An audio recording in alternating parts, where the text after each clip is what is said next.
Hello, and welcome to San Francisco Opera Guild's virtual opera preview of Paul Reuter's The Handmaid's Tale. My name is Ro Rigney, and I'm a member of San Francisco Opera Guild's Education Council.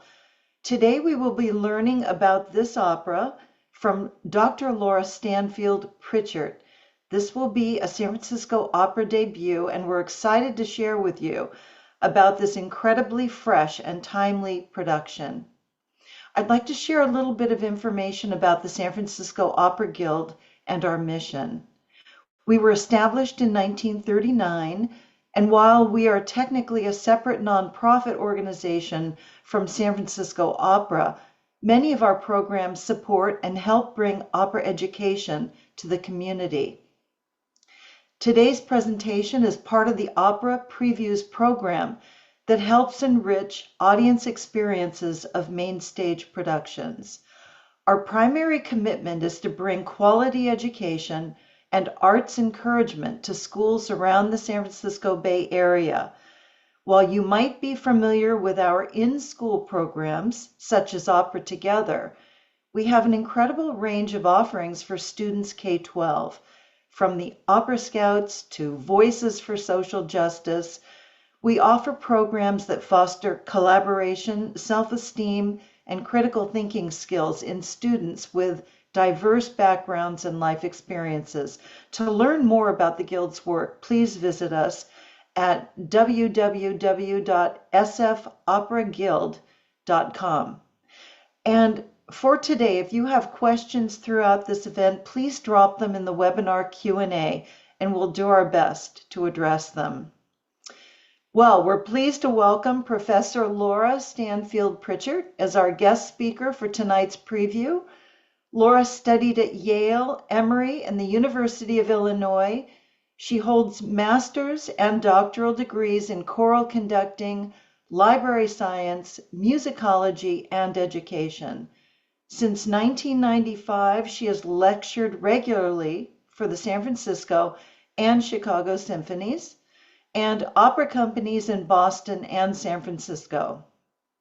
She was the president of the Pacific chapter of the College Music Society from 1996 to 1998 and assistant conductor of the San Francisco Symphony Chorus under Vance George from 1995 to 2003.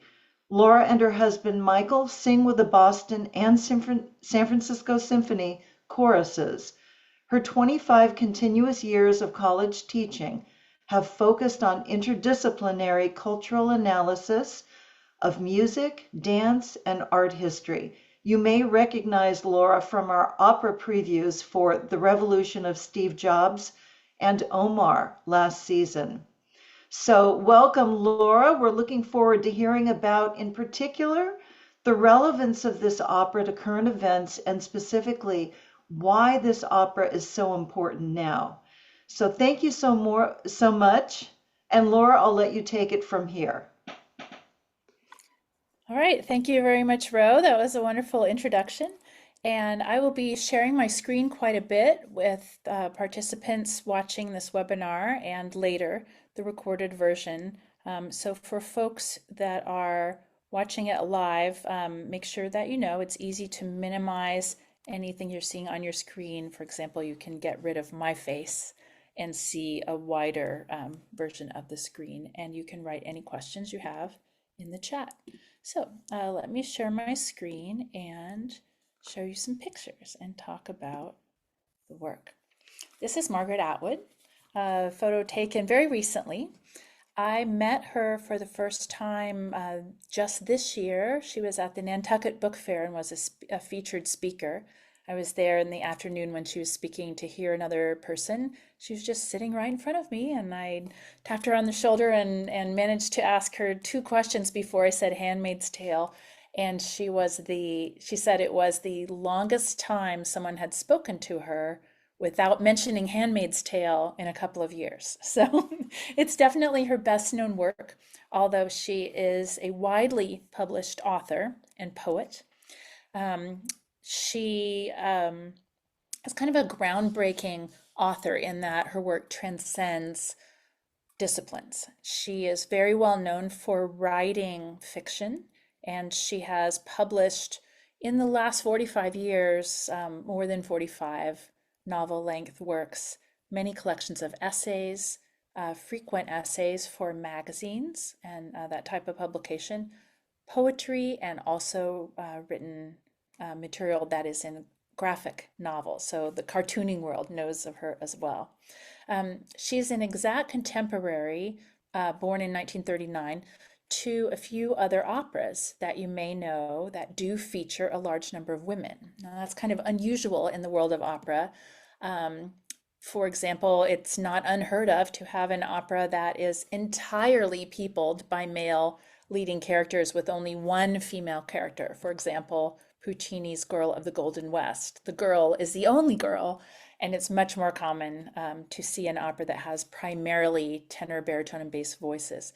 So just on that point alone, using this story so full of different kinds of female characters, heroes, villains, people that have been grabbed by society or by a new regime and forced to act against their character. These are really rich, complex roles, wonderful for our female opera singers to present. She's an exact contemporary to a couple of other modern operas that feature women. One of them, you may know, we've done it recently at San Francisco Opera, Francis Poulenc's Dialogues of the Carmelites, a French opera telling about a group of Carmelite nuns who were living at the very end of the French Revolutionary period and were guillotined in Paris. And the story of the Poulenc opera follows their imprisonment and movement toward that final outcome. There's also a really interesting Benjamin Britten, it's a complicated Benjamin Britten opera. Britten died in 1976. That features a lot of great female roles, complex, unusual roles, called The Rape of Lucretia, and that's an opera from 1946. So Margaret Atwood is a contemporary to these kinds of productions. She was born in Ottawa, Canada in 1939, just 18 months before Benjamin Britten began his work on his opera Peter Grimes. He was actually in America at the time. He lived in New York City for a while, he lived in Los Angeles for a while, and then headed back to London during the war. So she was born in 1939. She writes, "Having come to consciousness during World War II, I knew that established orders could vanish overnight. It can't happen here, could not be depended on. Anything could happen anywhere, given the circumstances." Unquote. So she wrote her best known, at this point, best known novel, a controversial speculative novel called The Handmaid's Tale. She begun it in 1984 while she was living in wall-encircled West Berlin. She actually won a DAAD scholarship, a DAAD scholarship from the West German government that invited authors from all over the world to travel to West Berlin and to live and write there and to, with their foreign passports, travel back and forth through the wall. She mainly went through Checkpoint Charlie and explore the different scenes and lives and people on the two sides of the wall in that period. So in the mid-80s, she was living in West Berlin. She heard daily sonic booms from the East German Air Force and sensed what she called, quote, the feeling of being spied on, unquote. And she was haunted by the many repurposed buildings. You would walk by something and people would say, this used to belong to so-and-so, but they disappeared. This used to be where such and such a company was housed, but they are gone now. So you see those images in both her novel, The Handmaid's Tale, and in the opera based on it, which premiered around the turn of this very last century. So, for example, this image that I'm sharing on my screen, this is an image that you will see, and it has characters called handmaids, and all of those characters will consistently wear red. The eye that's shown in the center of the screen here is associated with the secret police, and she bases her tale in a kind of possible dystopian future what if the United States government was overthrown, and at least on the east part of the country, after a series of Civil War-like episodes, a new state, a theocracy, and a new, more conservative kind of Christianity was developed. And that, so she bases her story right in Boston and Cambridge, in this new country called Gilead. And very often people will refer to Gilead as Gilead, formerly called the United States of America. And she will describe buildings at Harvard as formerly a university, and the building that the spies are in, as formerly the library at the former university. So a lot of that language dates to her experiences in the 1980s in Berlin, this I in particular. So Atwood set her timely cautionary tale in Gilead, a near future theocratic republic founded on 17th century Puritan principles. Most of the action takes place around Harvard, with the Secret Service based in the Widener Library, which is the big main library with columns on it. And that is the same library where Atwood had researched her own New England ancestors. In 1960, she won a fellowship and spent 2 years at Radcliffe. Radcliffe is attached to Harvard and just a couple of blocks away. So most days she would walk from the leafy Radcliffe quadrangle along sort of the open green, through the big wrought iron black metal gate, connecting the large brick wall surrounding Harvard Yard, and then up the stairs of the library and into the library to do research. I think at first she considered being an historian, but instead became a writer. So the novel's first chapter, the part of the opera that's sometimes called the Red Prelude, opens in, quote, what once had been the gymnasium. And I was involved 4 or 5 years ago with the Boston Lyric Opera production, and we actually didn't stage it in the Boston Opera House. We staged it in the historic Briggs Cage, which is Harvard's refurbished sports arena. So the opening scene that happens in, quote, what had once been the gymnasium, we actually produced the opera in the gymnasium. And so that scene's meant to kind of plunge audiences right into the heart of Atwood's chilling world. Her narrator in the book begins, the floor was of varnished wood with stripes and circles painted on it for the games that were formerly played here. The hoops for the basketball nets were still in place, though the nets were gone. Now, one of the things Atwood is known for is taking simple stories, especially settings that are real, based on real news elements, and then giving them a different perspective. For example, she says she loves the tale of Red Riding Hood, the red cape, the wolf, the dramatic, romantic forest. But if she were writing it, she would begin that tale, it was dark inside the wolf. So here is a photo of her embracing Elizabeth Moss, and this is a celebratory occasion after the first year of the television show based on her Handmaid's Tale. A lot of that first year of the television show has words that come right out of the book, and there you see the 2 books on the screen. The red is the original novel, The Handmaid's Tale, which next year will be 40 years old. And then during the process of the novel being turned into a TV show and the TV show catching on and being renewed and needing to have new material written and new stories for maybe additional characters, she sort of separated herself from that and just asked them, if you're considering developing a character that I created in a certain way, just let me know. I might have some feedback. And so once in a while, the writers during seasons 2, 3, 4, and 5 would say to her, oh, we're considering killing this character off. And she realized she started to feel very intensely connected to some of the characters and decided that's not a character that can be killed off. That's a character that has to go into the sequel. Maybe I will write a sequel, because the first book ends in a very open-ended way. And she has been continually asked throughout her career, what happens to the characters? So in 2019, she did publish in the fall a sequel, and that you see on your screen in the green. It's called The Testaments. It takes one of the main characters from The Handmaid's Tale, a woman who's sort of an enforcer, a woman that's in charge, a woman that's part of this police state, this theocratic state, Gilead, and it develops her character, and she becomes the main narrator in the sequel.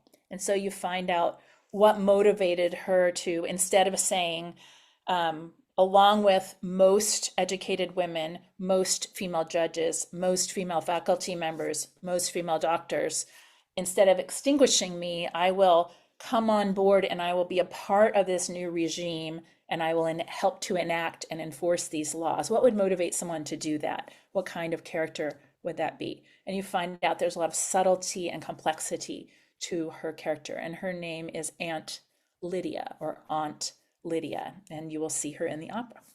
There, in the original book, is one narrator. We never find out her original name, and that's the character played by Elizabeth Moss there in the pink in the photo on the left.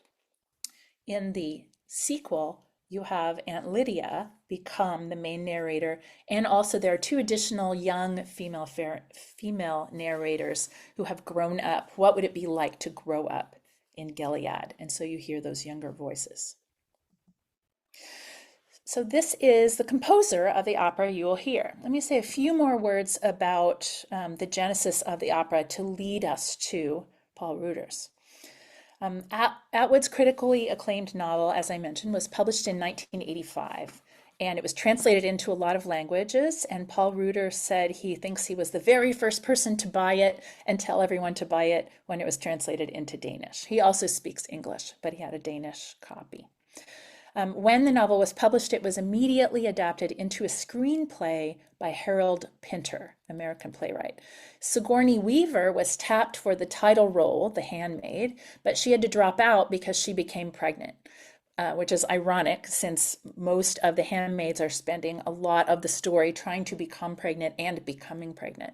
So she wasn't able to do that role because she was actually pregnant. Many studio executives turned the script down that Harold Pinter wrote because they said, quote, it was just a film for and about women. And in 1985, they didn't think anybody was going to watch that, which I think is really ironic. German director Volker Schullendorf took over and he cast Natasha Richardson as the lead, and he modified Pinter's work. So that film happened in 1990. The novel has also been adapted for radio. It's been adapted also for the stage. And the three most recent successes that aren't this opera are Lily York's 2013 story ballet for the Royal Winnipeg Ballet, Hulu's Emmy-winning television series. So 2016, they did 5 seasons so far, and that has a cameo by the author in one of the very first scenes. And this stunning operatic treatment, a contemporary opera by Paul Reuter, born in 1949. He composed most of the music between 1996 and 1998, and the work premiered in 2000 by the Royal Danish Opera. So the original script, the libretto, was developed in English, was translated into Danish, and in Denmark it's been sung in Danish and outside of Denmark, usually in English. Our production at San Francisco Opera will be in English. We are doing the opera as Reuter's originally composed it, but we are removing the spoken prelude that happens at the beginning and the very short spoken postlude. And then there's one of Aunt Lydia's arias that's shortened, that used to have a very long section of Genesis quoted, and that opera aria is being slightly shortened for our production. Reuter's opera is very haunting, it's really vivid, and it won the 2001 Cannes Classical Award. It was nominated for a couple of Grammys, and Boston Lyric Opera presented it in a reduced version, meaning they reduced the orchestration, in May of 2019. San Francisco Opera intended to do their own production in June of 2020, but as you may remember, in February of 2020, all of the main houses in the center of San Francisco started shutting down due to COVID. I think I was involved in the last or the second to last symphony show, which was the weekend of February 14th, Valentine's Day, when they were presenting Aaron Zigman's new piano concerto and that was like a tango-based piano concerto. And people were talking about the upcoming opera season, which was then canceled. Luckily, it's only taken us 4 years to put our cast back together, and now we get to present The Handmaid's Tale. Now, The Handmaid's Tale is not a comic opera. It really mines the genre of horror, and it does have comic irony. And the irony comes from the fact that the primary villains, even in a state mandated patriarchy, the villain roles are female. So there are characters that might remind you, for example, of the villainous police chief in Tosca, Scarpia. But the Scarpia-like role is Aunt Lydia. Even in the story, the powerful men are not given the power to become the leading voices by either the composer or the writers. The mother of the title character, the mother of the handmaid, had been an active proponent of women's rights. And her daughter, the handmaid, chooses this kind of sexual surrogacy, a kind of slavery, over certain death. And so she says in the book, quote, "You wanted a women's culture. Well, now there is one. This isn't what you meant, but it exists." So the basic story is that in the new Republic of Gilead, this is, originally supposed to be roughly now, like the early 2020s. There has been a civil war. There have been some nuclear weapons used. People are finding it difficult to procreate. Women are now forbidden to read or write. They're forbidden to hold jobs. They're forbidden to use technology. They're forbidden to own property. And so in the book, as in the opera, they wear colored habits, multi-part, more than just a church choir robe, but multi-part pieces to signify their enforced roles as either upper-class wives who wear light blue to symbolize purity. And in the book, this idea of the wives of the powerful men wearing blue comes from Margaret Atwood's knowledge of Renaissance painting, where the Virgin Mary is very commonly depicted wearing a sort of a light powdery blue. So if you see people in blue, those are the wives. Then there are lower class women who are wives, and in the book, these are called econo wives. They're working women. They wear stripes. There are characters, female characters called the Marthas, who are housekeepers. There are characters called Jezebels, who are sex workers. And then characters called aunts. And the aunts are the people that really still are allowed to read. They still are in charge. They are authoritarian chaperones, if you will, and they wear khaki and look fairly military on the stage compared to the others. Then the title character and the group that she is usually with, the handmaids, they wear red. These are sexual surrogates, as I mentioned. And the main character is named of Fred, or if you said it differently, off red. Her name, she talks about things that are red a lot, and she is named after the person who she is posted with and whose child she is supposed to have, named Fred. So if I were a handmaid, I could receive up to 3 postings. That I would have 3 chances to have a child on behalf of another family. If I were posted with a man named Fred, my name would be of Fred. If I were posted with a man named George, then my name would change to of George. And if I were posted to, for example, my current husband, Michael, I would be called of Michael. And I would be there in order to have a child that, as soon as it's born, would be handed to the wife, the lady in blue, to raise as her own. And I would recover and go off to another posting. If I did not successfully have a child in my first posting, after 2 or 3 years, I'd be moved and reassigned. I would go to the gynecologist. They would evaluate, is it you that's the problem, or do you seem fertile? And then I'd receive my second posting. If I did not have a child with that second person, I'd be posted a third time, and then I would be considered a failure as a handmaid, and I would be sent to what they refer in the book to as the colonies, meaning the edges of Gilead, where there are coal mines and various factories that you could work in, and where there is still a lot of radiation poisoning. And so when the main character is asked to choose if she wants to be a handmaid or go to the colonies, she's choosing between a form of life and probably certain death. So it's a very profound story. A lot of the events that happen in the story are things that Margaret Atwood witnessed happening in real news and in places around her where she was living, especially in the 70s and 80s. And she didn't make any of it up. So it's a story that has a lot of poignancy and a lot of relevance to current day life. Whether or not you're in the United States of America, where Gilead supposedly is replacing the United States of America, or whether you're outside of that world, she is outside of it. She's Canadian, looking in over the borders. In this image, you see Paul Ruders with one of his many recordings on the right. He's very well known in Europe for writing concertos, writing piano music, and he thinks of himself as primarily an organist. On the left, you see the recording, the CD set published by Da Capo in 2000, the original Danish singing of the premiere of the opera.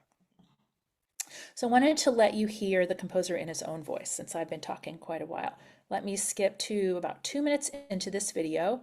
Partly I picked this video because he shows you the organ he composes on. He loves to play scales, and as he plays the scale, hold down every key to create clusters. And the house he lives in and the environment around it in Denmark is very bucolic and calm, in contrast to this story. And the house is very much like where Margaret Atwood lived in rural Ontario in Canada in the 70s and 80s, in the period right before she wrote the book. So you get the sense of the peaceful environment, but a mind filled with the possible problems of the world, solutions to those problems. So let me start playing, and then I will skip to the second minute.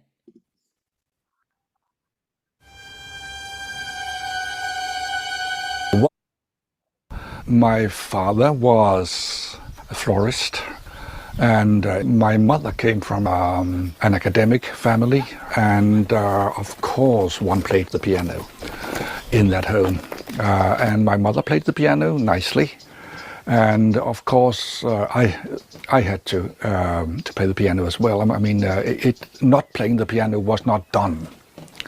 So I started taking piano lessons at, like so many people, youngsters, at the age of 7. I wasn't particularly good at playing the piano. Sometimes I really hated it. It all came together when I was 14, 15 years old, when I started taking organ lessons, because I loved the organ. And I decided, more or less consciously, to become a musician. Very early on, the orchestra took over completely.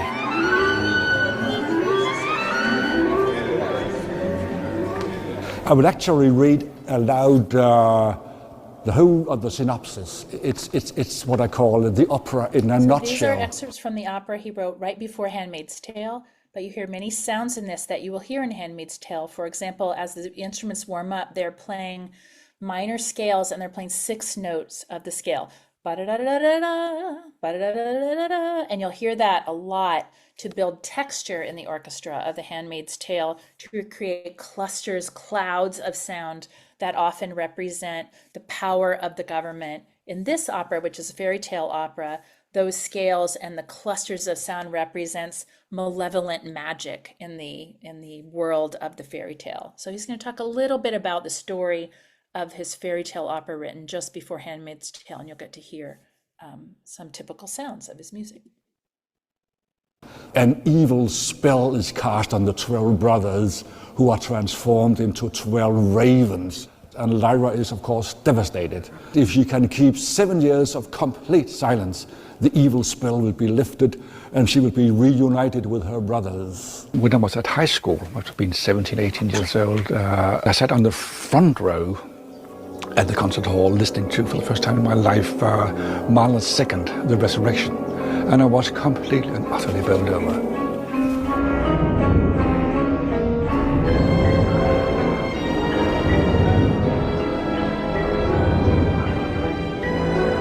There are no limits to how low I'll stoop to get what I want in music. An opera composer must be absolutely, totally unashamed in pursuing his or her goal to a degree which is almost embarrassing, because opera is about seduction and emotion.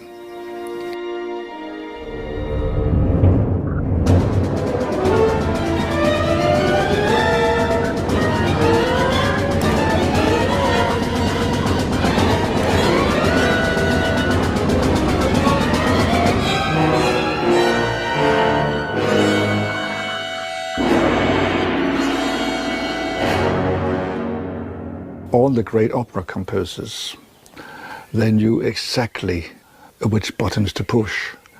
Men Det er også det der stemningsskift, der er svært at lave, ikke? Det kommer fra derinde i helvede og så ind i paradiset der, ikke? I mean, think of Puccini, a shameless bastard. But it works every time, and if you're not too squeamish, you just love it. I do. And the first of the really great modern operas, that's of course Wojciech by Alban Berg. It's a modernist opera. Just to be clear, he's saying some of his favorite composers. He doesn't mention Mozart there, but he actually uses Mozart as a structural model in this opera, especially to build up voices into finales. He mentions Puccini as someone who he admires for his ability to pull emotions through music out of an audience. And then the last opera he mentioned, he said he thought it was the best, the most effective modern opera by Alban Berg, the opera Wozzeck, which is based on a German existential play called Wojciech. A lot of really dark subjects in that, a lot of violence and implied violence, a lot of dissonance in it. So these are the different models that he is building from. But you cry buckets. So even a stern modernist such as Alban Berg was exactly as shameless as the other more romantically disposed composers.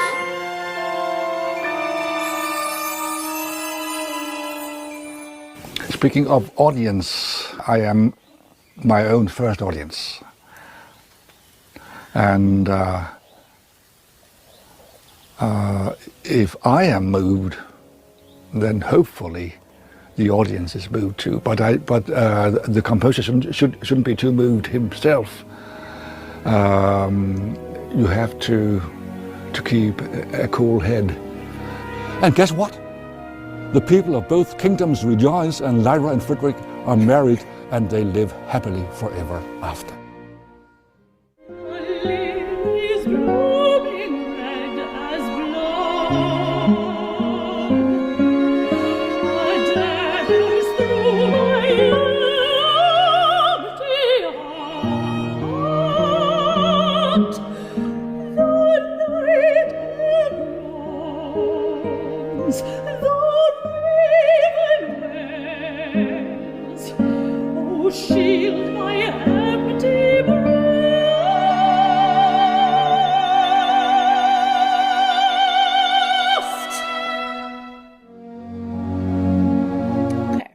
So that's a little bit of the composer's own voice.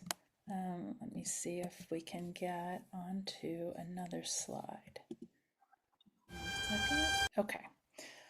So I wanted to talk a little bit about the story and the moments in Margaret Atwood's life that give us these elements, since it's not based in any sense on fantasy or on dystopian futurist fiction, but rather things that she had observed in the world blended into a story. And the what if that motivated her writing of it was, what if all these things she had seen in other places in the world all happened in one time and place, and that place was the United States of America around 2020. So she's writing this about 40 years ago about what might happen right now.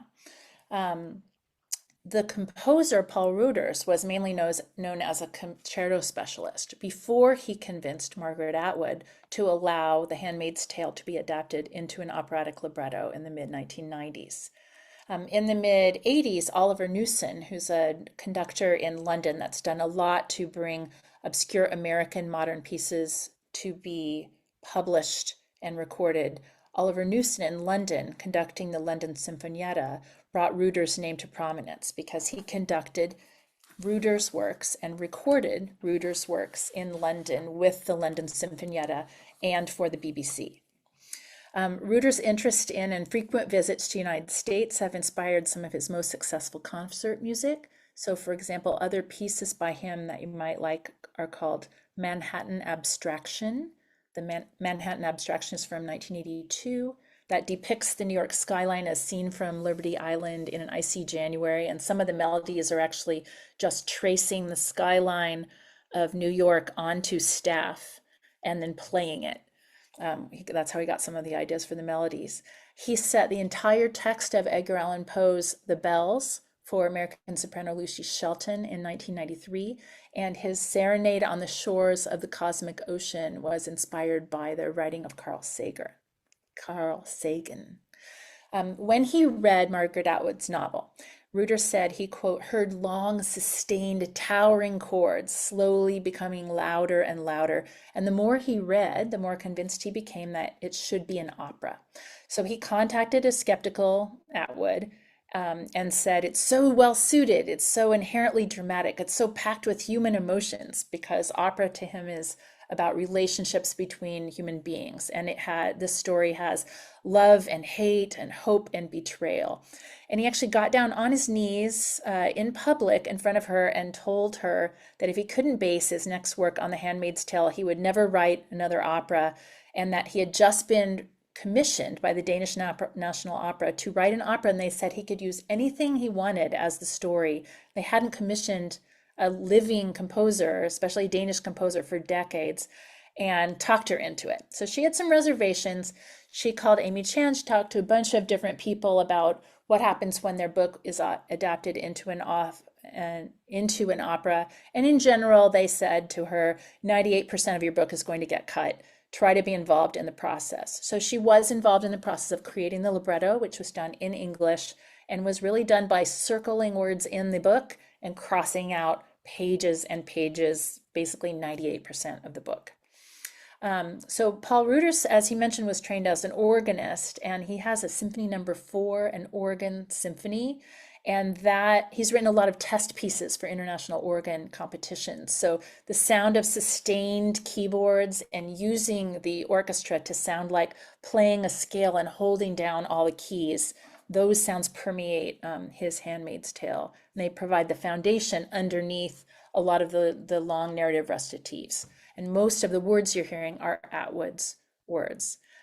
He has choral music, and it tends to sound like ancient Gregorian chants. He uses Latin texts. He quotes hymn tunes.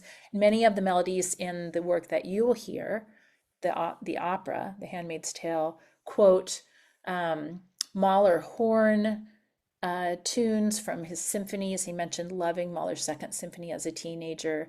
And they're very, especially for the handmaids, the melodies are very white note of the piano melodies against these clusters. So you've been looking at this picture of Margaret Atwood for a while. She's born in 1939. She's educated in Canada, receives a bachelor's degree, and then gets the special fellowship to go to Radcliffe in 1960 and stays there till 1962. Every day she does research. She walks, as I mentioned, up the steps into the Widener Library, the main library on the Harvard campus. She gets very familiar with that environment as she's researching her Puritan ancestors and is thinking about puritanical laws and culture and current laws and culture and contrasting those in her mind. In the 1970s, she went back to Ontario and she wrote mostly essays and a lot of short books. And there's a really great book called The Edible Woman. And she lived on a farm that looked pretty much just like the farm of Paul Reuter's that you saw, and she raised 2 children. 1984, I mentioned she got a German scholarship to go to West Berlin and live in that sort of island of Western colorful culture inside the wall, and then walked through the wall and explored the more kind of grayish black and white world with much more limited freedoms of East Berlin.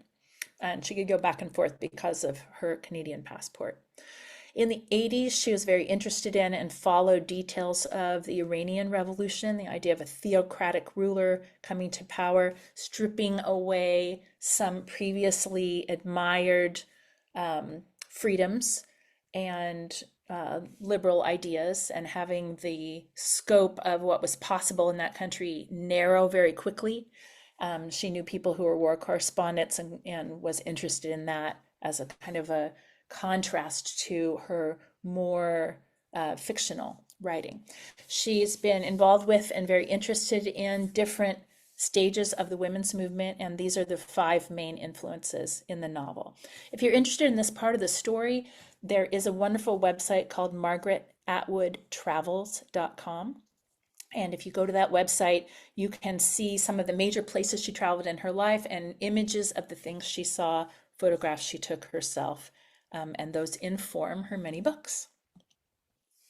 Now, I mentioned that Paul Rudens is trying to retain the core of her novel, which he loves, and quote from it and set those things in a musical style that informs the emotion he wants you to be having. So this is an example cut right out of the real piano vocal score that the singers are using to prepare the work.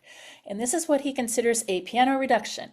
Now, if you're a musician, you might laugh at this, especially if you're a pianist, because usually a piano reduction takes the mini orchestra score lines, all those staves of music, and combines it into only 2 lines of music, usually 1 treble clef line for the right hand and 1 bass clef line for the right hand and bass clef for the left hand. And his idea of this piano reduction is that it takes at least 5 staves to do this. So he's imagining that you would have 2 rehearsal pianists, one playing an organ and one playing a piano. And that would be an ideal situation. So if you look at this score, the bottom line would be what you would play with your feet. So in this case, C sharps with 2 feet. Then the next 2 lines would be a left and right hand of the organ. So you would hear bum, bum, bum, bum, bum, bum, bum, bum, bum, bum, bum. And all those keys would be held down in a cluster of sound.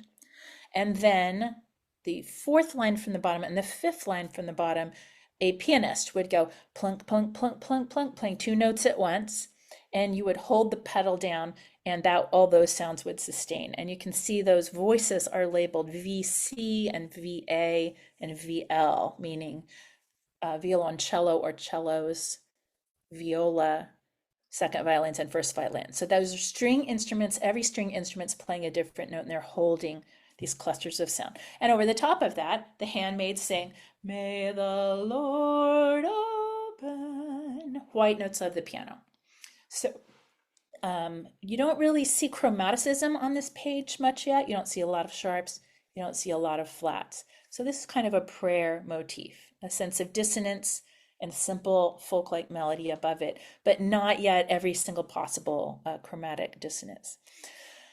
When the handmaids are being retrained and re-educated away from their, what we would consider normal modern life, owning things, having a bank account, being able to read and speak the way you want, into their new existence, they are taught the new laws and the new beatitudes. And most of these are closely modeled on things out of the Bible and things in current Christian religions, but it's the new Gilead version of reality.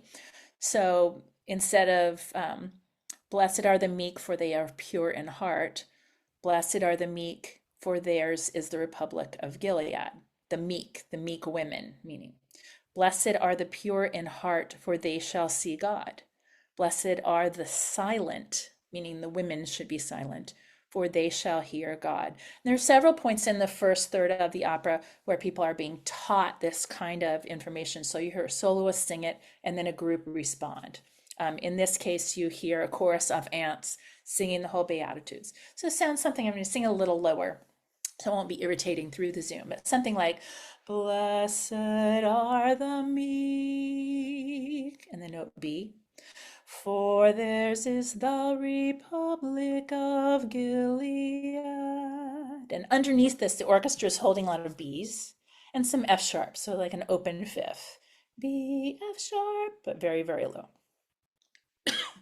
Blessed are the pure in heart, for they shall see God.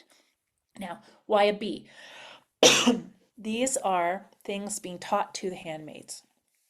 It's very common in European music and classical music, mainly because the publishing industry was centered around Amsterdam and German-speaking countries, to consider that when you are looking at printed music, if you use the German system, or for that matter, the English system, we look at these dots and we call them with alphabetic letter names. So very often, someone that's familiar with this system who's a composer will hide meaning and they will spell words and put meaning into the notes by the letter names of the notes that they choose. Now, if you don't have the score in front of you, you wouldn't get this. But if you have a score, you can kind of analyze and find some of these things. In the case of the Handmaids, almost all their music is in B minor or B major, has little phrases of melody that move up to a B or down to a B and stay on a B when they're being a good handmaid and really behaving. And the reason it's a B is that in the German system, they don't just use the letters we use in English language music, A, B, C, D, E, F, G, but they have some additional letters. One of the differences between the German and the English language system is we say A, B, C for those three white piano keys, and they call the B natural H and the B flat B. So if you said to a German, play me B, A, B, A, they would play B flat A, B flat A. And if you said to a German, play me H, A, H, A, they would play B natural A, B natural A. So all the B naturals in this, to a German or to someone who knows the system, B natural is the letter H. So they're going da da da da H H H H H for the handmaids. Da da da da da H H H H D H H H A H H. So there's a lot of B in it, and it kind of acts like a leitmotif for the handmaids. We'll look at some other examples. When the male commanders are speaking, very often there are C's or C sharps in the drones, C for commander, for example. I mentioned places at Harvard, so I just wanted to show you the places that inspired the author, because the operatic production does not try to replicate Harvard. It's a little bit more of an abstract setting and a very bright use of color in the costumes to show you who's singing and when. This is the main gate that she would walk through at Harvard with the brick wall. And when you hear the handmaids singing about so-and-so may have escaped, let's go to the wall, what they're saying is when people have been caught, very often their bodies would be exhibited on this wall. So if they go there and they don't recognize anyone, their friends are safe. So there are several scenes in the opera where they talk about going to the wall or walking by the wall or who did they see at the wall. On the left is the monumental Widener Library at Harvard, and the original big donation for that came from a family of a young man who died on the Titanic. His book collection was donated and the money to build it. What you can't see, but you know if you've done research there, and my office is actually in this building, way back in the back, way underground. This building has stacks, but you can see it doesn't look very tall. The stacks go down 7 floors underground. So this is where in Gilead, the Secret Service sets up shop, and when they say someone is a spy or an I, E-Y-E, these are the steps they walk up. This is where all the information is kept. And it's also kept away from women. It's not a library anymore. The building on the right is just right across the street, right across Harvard Square, and that's First Church, which is also an important place in the book. She said she got the idea for the handmaid's head attire not from nuns, but rather from this paper wrapping on Old Dutch cleanser. It used to come in cans. It's a scouring powder. And she said it really scared her, this image, like the fact that you can't see the person's face, that white sort of closed shape, and the person saying, I'm coming to clean up the town. And this was an image that really inspired both the costuming and the story of the novel, and has been retained in the opera. I wanted to just make sure a couple of dates are clear. Sometimes before San Francisco Opera presents an opera, the Commonwealth Club will do a really great panel and interview people involved in the production. This year, instead of presenting that in August before the opera is happening, they're doing it September 30th, near the end of the run. It got delayed, postponed. So this is a new date, and that's something that you might consider attending. It's a 5:30 event on a Monday, and you just go to the Commonwealth Club website. Our San Francisco Opera live performance dates are written below. Evening performances on the 14th, 17th, 20th, 26th, and 1st of October. And the one with the asterisk, September 20th, that's when, if you're not able to come to the Opera House in person, you can sign up in advance, and for a much discounted ticket price, you can see the live streamed version of the performance we're doing in San Francisco. There are also 2 matinees, September 22nd and 29th. And we have a tradition at San Francisco Opera of presenting a live pre-concert lecture that goes through the story in detail and allows people a chance to get into the space about an hour early and to ask questions and to hear some excerpts of the work. And the excerpts that will be played as part of that talk will be from the English National Opera performance, and they'll be in the English language. And I wanted to show you a few costumes, because one of the fun things about going to the opera is dressing up. And so I very strongly encourage you, if you're going to see a live production of this, that you choose a character and you dress up in a solid color. So the handmaids are supposed to be the women who are fertile, the women who are being subjugated, sort of the main characters, and the narrator's voice of the novel is a handmaid. On the right, you see people wearing sort of their normal clothes before they've been captured and sorted into these types. Below, you see sort of darker blue-green, and you see on the bottom right corner lines of people, and so you can see which type of character is in kind of which row. So just to repeat that one more time, the handmaids are in the red habit with the white head wings. Sometimes they have a red veil or a little white shift. The aunts, the women in charge, are in a kind of a military khaki. Ours on stage will have a slightly greener quality. In the bottom left here, you see a sort of a blue-green. Male guards wear green, kind of military style.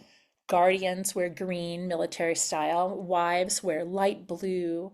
Commanders black, military style, and so on. And spies, the eyes, wear gray. This is a scene from the opera, shows the main character of Fred or Offred in red on stage left, so our right. And when she dreams about the past or remembers things, instead of her modern time being full of technology and the past looking more old-fashioned, in her world, the past is more full of technology. So to show her memories, there will be video projected in the opera house. So it's meant to look sort of like an imperfect video, because it's her imperfect memory of the past. And as her memories fade, the videos will be a little bit faded as well. And the videos are black and white, representing the past, and the bright colors, the solid colors, are representing kind of the present that characters are caught in.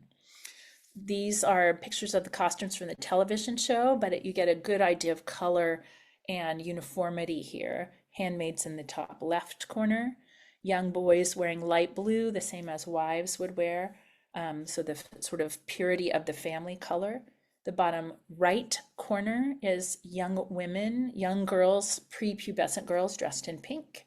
That's before they are sorted into possibly becoming aunts, possibly becoming handmaids, possibly becoming Marthas. And then in the top right corner, you see the military commanders sitting with their wives wearing a kind of blue. In the opera, it's a light powder blue. Here's some drawings of costume designs for the opera. And you can see dresses, pieces that cover the neck, and especially the mouth is important. Women should be silent. And then robes that go over that when they go out to do errands, things like that. In the opera, the colors are even clearer to help you understand the characters. So one of the important scenes that Margaret Atwood felt should not be cut under any circumstances was an example of someone having a child and the child immediately being given away, handed over. So in the scene from the opera, you see on the left, you see a group of Marthas wearing green, delivering a handmaid's child. The handmaid's red robe has been taken off and she's wearing white there in the middle. Then the person who she's going to give the baby to and other wives are up behind in light blue. Then in the bottom right corner, this is after the birth of the baby. The baby has been handed over to the wife that is now the official mother of the baby. Another wife looks on. And you see an aunt wearing green khaki military on the side, making sure everything's being done correctly, and handmaids in the background. So if you have a chance to read The Handmaid's Tale or to review these colors a little bit, especially if you come in a color, that'll really add to your connection to the opera. Here's an early scene from the opera, and just from the color, you can tell what's going on. You have an aunt on the right instructing a new, in quotes, recruit, and then you have a person sitting on the left already wearing the handmaid's costume. And so in order to show different time periods, someone remembering the past or thinking about their future, sometimes there will be doubles of characters on stage. Someone will be dressed in one color showing what's happening to them right now, and then a very similar looking person will be their double wearing street clothes the way they remember themselves. So there's a little bit of doubling of characters that might remind you of Russian futurist dystopia in books like in Gogol. Here you see a person that's escaped, that's not wearing any of the appropriate colors, being pulled by guards, and then you see handmaids looking on with those big kind of wimples.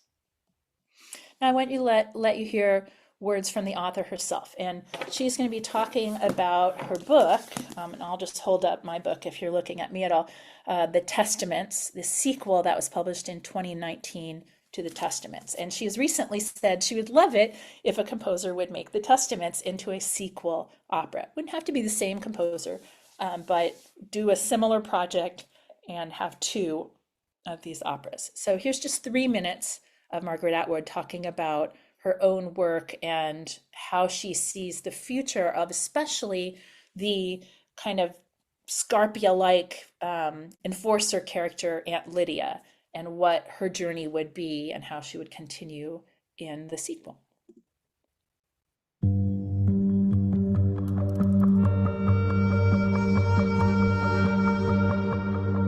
This is The Handmaid's Tale. It was published in 1985, and this is where we last saw Offred in the book. The van waits in the driveway. Its double doors stand open. The two of them, one on either side now, take me by the elbows to help me in. Whether this is my end or a new beginning, I have no way of knowing. I have given myself over into the hands of strangers because it can't be helped. And so I step up into the darkness within, or else the light. Well, no spoilers, but we will learn enough to know that it was more like the light than the darkness. The Testaments is a sequel to The Handmaid's Tale, and it is an answer of a kind to all the questions that readers have been asking me over the years. But it also seemed appropriate in our moment of history when things in a number of countries seem to be going more towards Gilead than away from Gilead.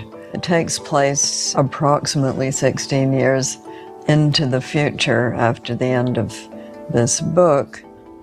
It has 3 narrators, all of them female. What is it like to grow up as a young woman within Gilead once Gilead is already established? And what is it like to grow up across the border in Canada with Gilead an ever-present threat and also a missionary presence, because of course Gilead would send missionaries and also spies. And what would it be to be an older woman in a position of considerable secret power within Gilead? And the other question is, Since we know Gilead disappeared, what brought it down? This is from the I first saw Ann Dowd's acting when I was in the scene in which I whack Elizabeth Moss over the head.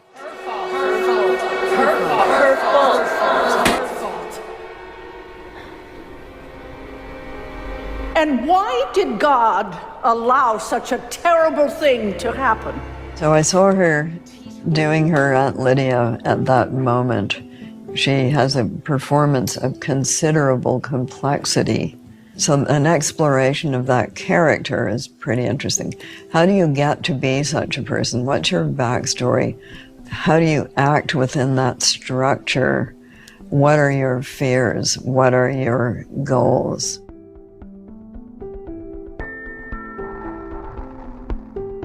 I love the way Lydia speaks. I love the way she spoke in Handmaid's the novel. And I love what's going on here. I mean, that woman, I'm crazy about her. And then just to realize, yep, she has the smarts. She knows what's going on. It's so phenomenal. And then to get beginnings of how Gilead formed and to know what she did and what her job was. Secrets give you power, especially inside totalitarian regimes. When young people in the States wring their hands and say, what should we do? I said, maybe you could vote next time. Vote while you still can. And she's saying that as a Canadian, giving advice to others from another country. So then I wanted to show you just a little bit more of Paul Reuter's work. Let's see if I can get out of this. Sure, save, go away, please. And I want to play for you just a little bit of his piano music so you know what it sounds like when he's improvising at home. This is a great CD I recommend if you like minimalist music that repeats little motives and slowly builds up. So just to give you an idea of how he creates some of the motives. For example, if a character is thinking of escaping, or if a character is actually escaping, it'll start with a repeated motive that's very dissonant, and then it will become less dissonant and just be a minor motive. And then when they imagine they've escaped, or when they actually escape, it'll become a little major triad. So here's an example of the way he builds up repeated motives. This is one of his piano works called Star Prelude and Love Fugue.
Okay, and then in contrast to that, here's a little bit of a scene from The Handmaid's Tale where you have some collages of sound, kind of clouds of sound. You have some repeated scales building up, and then you have Handmaid singing over the top. And this is the original version in Danish.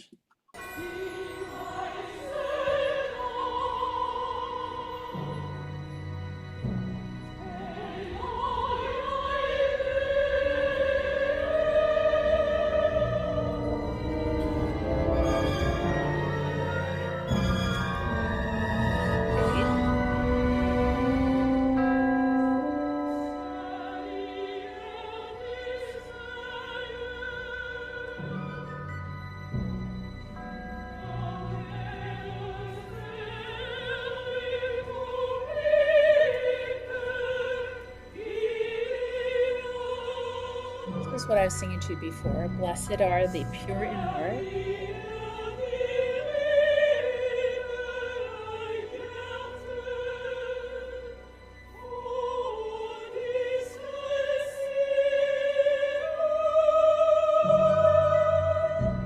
The B drone or an H drone. B natural, or H.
This is the chord building up that I showed you before.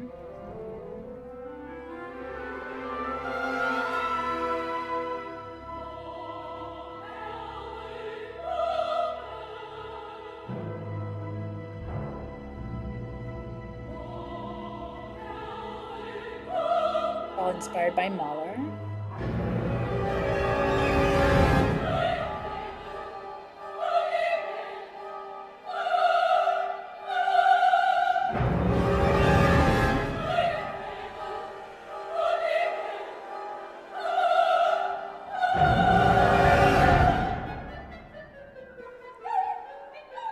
You hear a lot of clusters in there. And one of the main reasons he builds up the sound is to represent either a wall of laws and government that seems impenetrable, or an actual physical wall. So just to say a few more words about the setting. I mentioned it's set around Harvard University, where the handmaids are allowed to cross through guarded checkpoints. And she says things like, doctors lived here once, lawyers, university professors, but there are no lawyers anymore, and the university is closed. There's a lot of off-limits areas that they talk and sing about. It includes the boathouses where they kept the skulls once, meaning the skull boats for crew, SCULLS. The old dormitories with their fairy tale turrets painted in white and gold and blue, she's talking about Eliot House, and the football stadium. The football stadium is where executions happen in Gilead, rather than football games. Handmaids are allowed to travel together to visit stores, so you'll hear many conversations between handmaids. As they get farther away from what they're supposed to be talking about, more sharps and flats will creep into their voices. And when they are speaking completely freely, sometimes you'll notice them singing in chromatic scales, and this is from the idea in Bizet's opera Carmen, that when Carmen feels most free, she sings very chromatically. For example, the L'oiseau est rebelle, my heart is like the bird in the cage that wants to be free. She sings chromatic scale.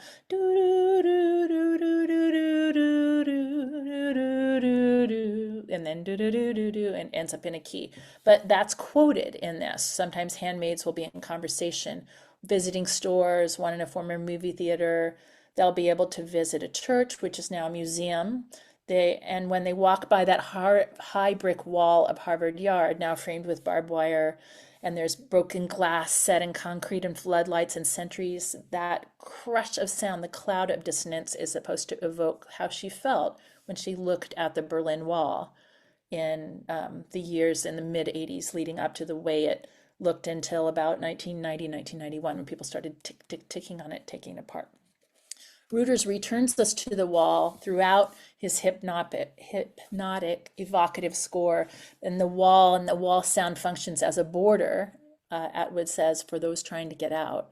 The wall functions as a warning. It displays war criminals. And the wall, in a way, functions as a source of relief because it confirms that your friends aren't there. Your friends have not yet been captured.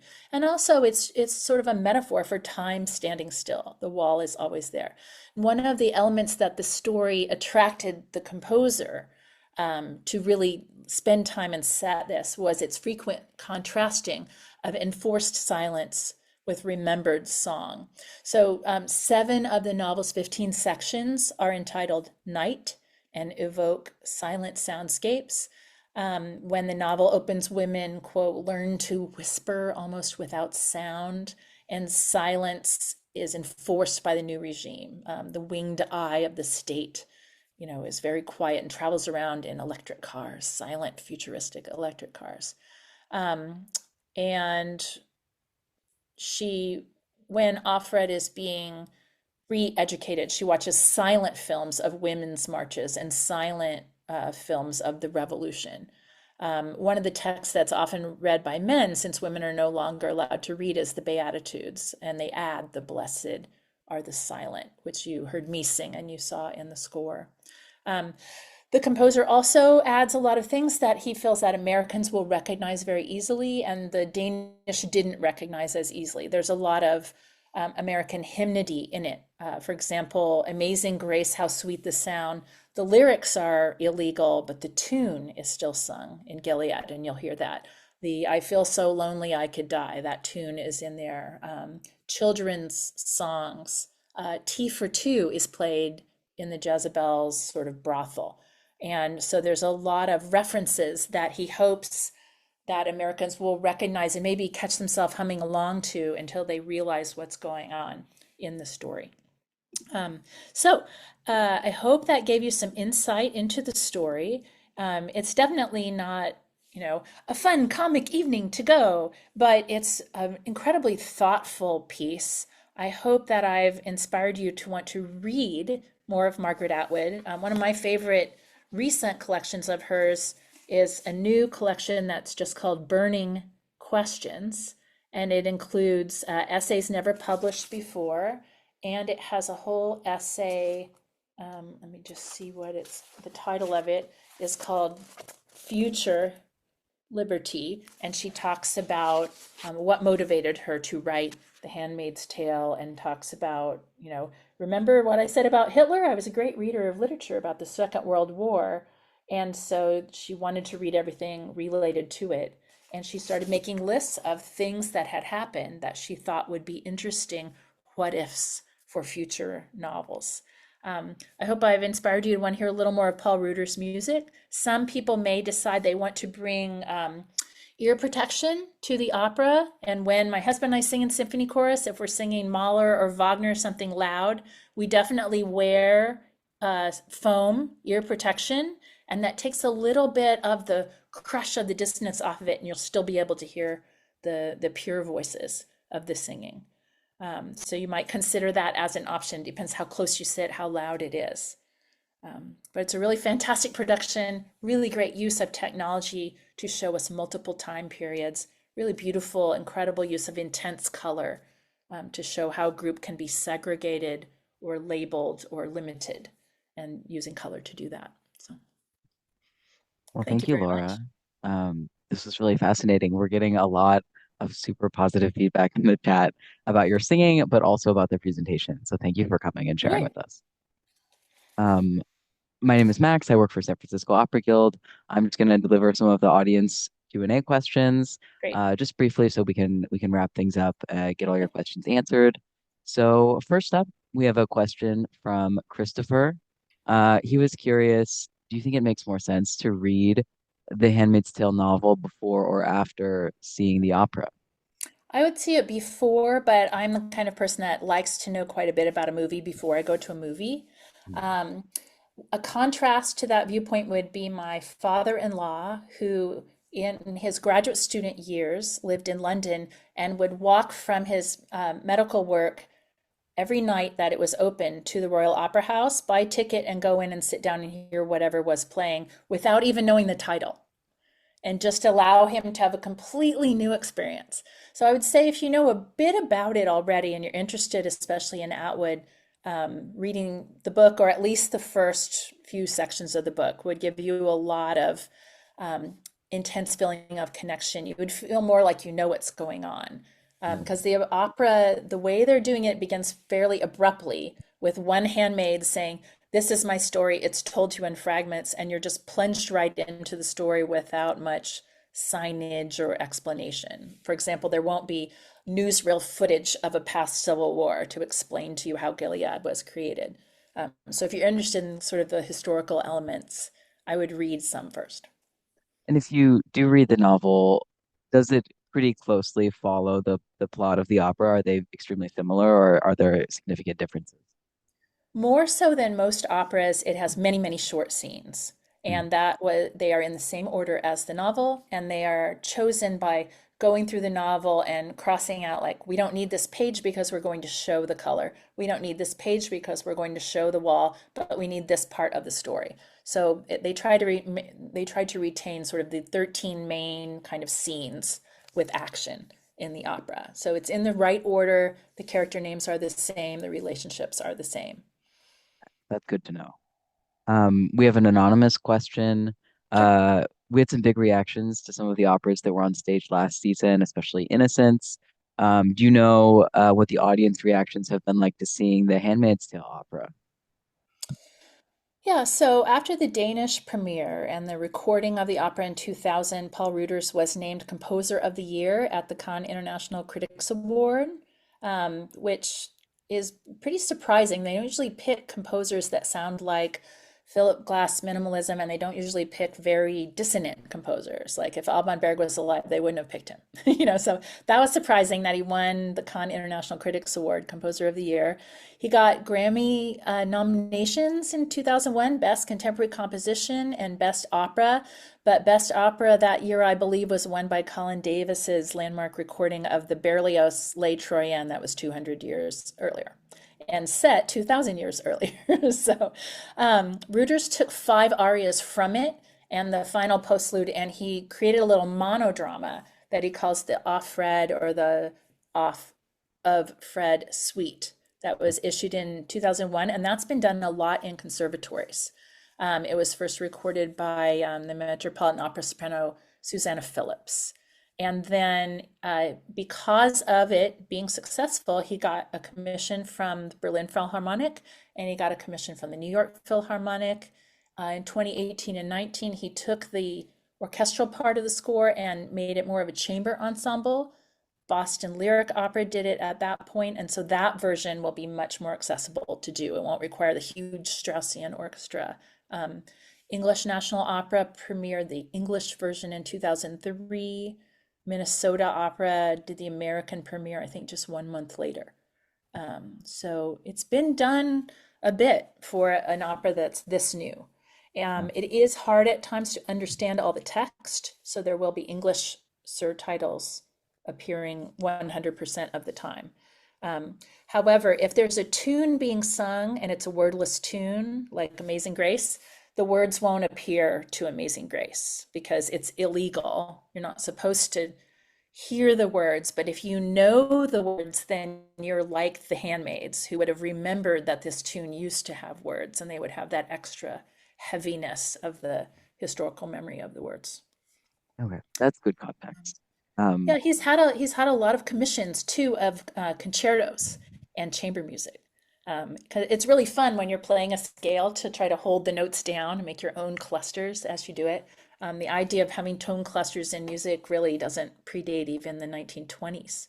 Mm. So that's a modern sound that is sort of interesting to use as a wall. I mean, if you say wall of sound to me, I think of rock music in the 70s and 80s, like the wall of sound. So I'm sure he's referring to that in a way. Yeah. No, it'll be really interesting. It sounds like a very dynamic, unique piece of music. Yeah, Um, it doesn't have as many moments where the orchestra is silent and kind of lightly transparent orchestration with a beautiful oboe solo, for example. The voices really get to kind of take over in that sense. If there are important motives, they'll either be sung by a large group or they'll be sung by a soloist. They won't be given to a flute or a violin solo as often as you would find in a romantic opera. okay. Another question from Melissa. Um, Mhm. it's a pretty new work, but have any famous opera stars we might be familiar with sung in any of the productions of The Handmaid's Tale that have happened? Um, Not that I know off the top of my head, other than Susanna Phillips making the recording. She's in the Met roster. It's Phillips, Phillips.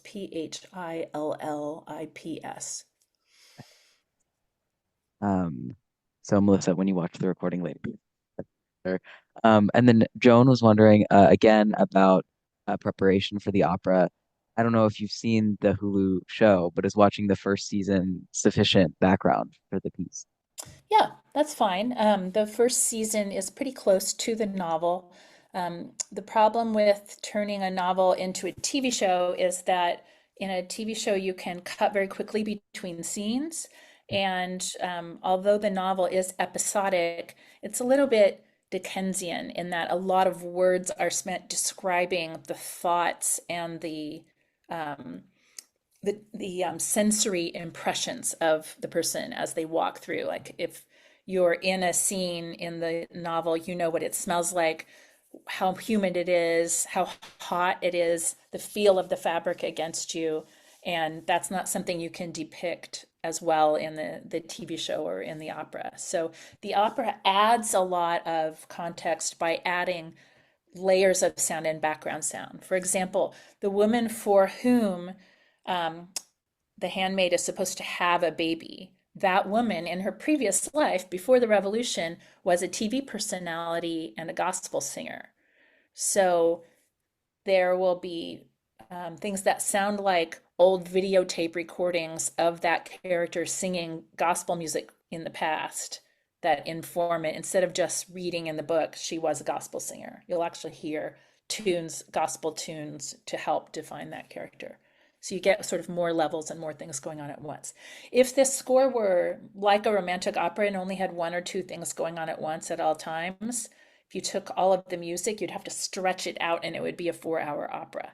So if you imagine sort of taking all the music in, let's say, a Wagner opera or a long Verdi opera, and then just taking a lot of the ideas and taking 2 pages worth of music and playing it at the same time. You get as much music as in a longer opera, but it's more dense in many places, more different things going on. And I think in that sense, it would be an interesting one. I almost said fun, but it would be a valuable one to see more than once. Because the first time you'll hear the basic story and the tunes, and if you go back, then you can start to listen to all the layering in the orchestra the way you might in a Wagner opera when you realize, oh, there are important motives that are the secondary or the third thing that I'm hearing as I go through. But you can listen to the whole thing in Danish and really hear all the orchestration free on YouTube. The whole recording is scanned in. Okay, I'll put the link in the chat when we're wrapping up, so everyone can check it out. And then final question from Paula, because we're running low on time. How do you compare the music of The Handmaid's Tale to Ruder's 13th Child? Compare. This is denser. This has more American tunes and popular melodies. The shapes that women sing, especially when they're singing in a group, tend to be more simple. You could either describe it as horn calls, like a simple bum, bum, bum, bum, that kind of a tune that's from the beginning of the Overtone series, or just simple stacks of fourths. A lot of that comes from his love of Mahler. 13 Child, not so much those references. In this, when a scene builds up and more characters come on stage, like the end of the opening prelude section, the red prelude, before Act 1 officially starts, as more and more characters come on stage, their individual voices contrast with each other. And he said he's thinking of the way Mozart brings in characters that will all have their own unique voice and can have, like the finales of Marriage of Figaro, 5, 6, 7 different people singing 5, 6, 7 slightly different things that all come together, and it kind of fits together in a way. And you don't find that as much in 13th Child. So this one's more dense, more complex in that way. And because of the subject matter, the wall and the Gilead and the new laws being so impenetrable, there is more sustained dissonance in it. Great. Well, thank you. To me, I just think of someone going on the organ and holding it down, and that's kind of a fun sound. Fun is probably the wrong word, but it's fun to play. I can see him at home going. And then It's very singing, intense. there is a balm in Gilead to make the wounded whole again. So They stream it right into our offices if we don't turn it off, and it's been a very intense and interesting piece of music to listen to. right. But I'll let the audience experience it for themselves. Yeah. And thank you again, Laura. I hope we have another exciting modern opera for you to speak with us about next Yep, that'd season. be great. I get to do the Um, live pre-concert lectures for Idomeneo. yes, let me put some So links in the I'll be chat. there not just ahead, but in person in June. Let me hand things off to Peggy, and she'll plug all of your upcoming events. Great. But thank you for coming. Yeah, thank you very much. That was fascinating. I think it'll really help all of us when we go see the opera. And if you can't go get to the Opera House, as Laura mentioned, live stream Friday, September 20th, 7:30. Just sign up on the San Francisco Opera website and hope to see everybody in about a month, Tuesday, October 15th at 6 p.m. for the preview of Tristan and Isolde. And let's see what else. Well, Laura will be back in San Francisco in a couple of weeks or so for Amadeus at the San Francisco Symphony, Friday, November 29th. Oh, I've got the wrong date. Sorry. Is it November when you're coming It back? is the week of Thanksgiving Oh, it that is. Yeah, Symphony is November playing. 29th and November 30th. So it's a ways Yeah, away, but it's right. They'll already, show the the film. tickets are selling. So if you want to go see the wonderful film with the San Francisco Symphony accompanying the film, sign up for tickets now. And I guess, and Laura, it's also interesting going back to Boston for Mahler's Eighth, which would be, if we could only just fly over and see you there, it would be wonderful. And also, Laura will be working in a sense with us in Marin County. And although all of the Bay Area people could sign up for it with the OLLI program, it's going to be Handel and Mozart. And it's 6 weeks beginning September 30th, Mondays at 10 a.m. And you just go to the OLLI Dominican University website and you can find the information and sign up for that. And I'll be there and see you then. So thank you for a wonderful evening. It's been fascinating. Now I'm really looking forward to seeing the opera, and I'm sure everybody who's watching this is also looking forward to it. Thank you so much. Well, Good we're night. really lucky that the cast was able to come back together after the Oh, June 2020 production being canceled because yes. excellent singers are booking 3 and 4 years in advance, and it's kind of a miraculous happening to get to do It's this work at this time. wonderful. That's just great. So thank you everybody for joining us. See you in the next preview or before or at the Opera House. Bye-bye.